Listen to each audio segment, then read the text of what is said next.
I've asked Reverend Boeppo to say a few words of the Dharma, a single turning word. Oh, one single turning word.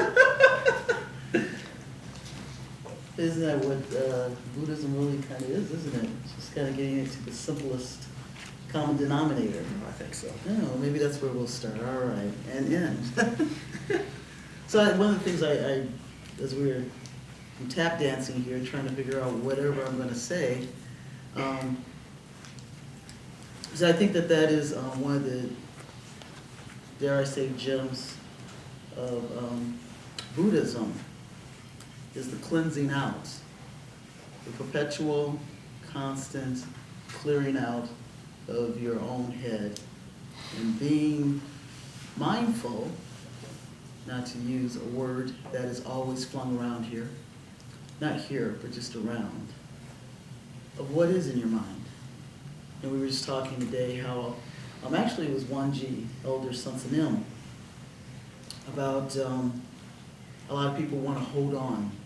Just want to continue to hold on to their thoughts the way they are, no matter how it's working for them. Especially if it isn't working for them, they'll still hold on to it. And I dare to ask, wow, do they even know that they're holding on to anything? That in our society we are so blinded in not knowing what we have going on in our own heads that we don't even realize when we're holding on to something that is not even worth our while. Actually, it continues to bring us down. It continues to muddy our thoughts. And that is one of the jewels I found of this practice, is really getting a hold, seeing the muck and mire of my consciousness on a continual level, and enjoying it.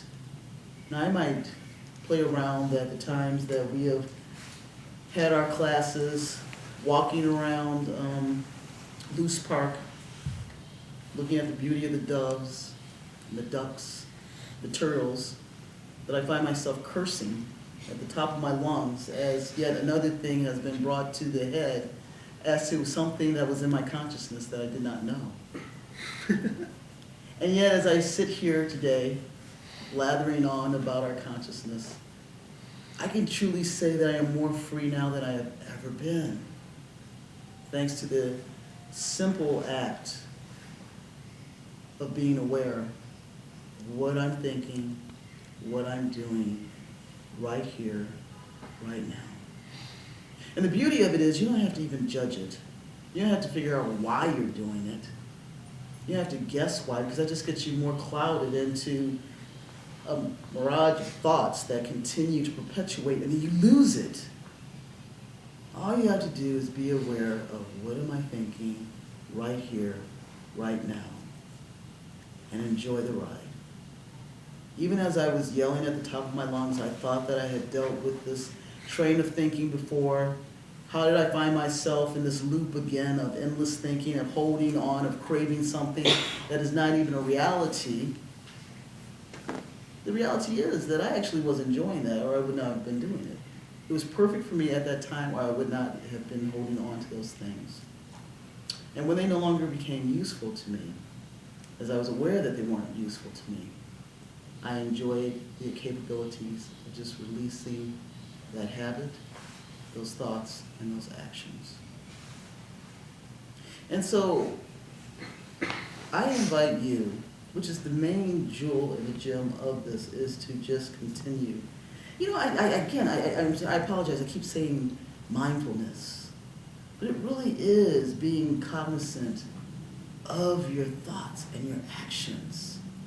It is so beautiful to be aware of it so that you can finally be freed of any unconscious actions that you're doing. All of a sudden, you are empowered. You're empowered to free yourself. So moment by moment, each and every moment where you're going, my God, what is she blathering on about? Just be conscious of it. Enjoy the ride. Whether you think it's good or bad, just be there with it. Allow yourself to move in that moment and experience it to its fullest. Don't judge it, just be with it. And if it doesn't work for you, let it go, because you're going to let it go anyway. Because in that moment, it's already gone. And enjoy something new. when it arises. I find it interesting, when I first thought about Buddhism and letting go and mindfulness, I thought it was just an empty mind.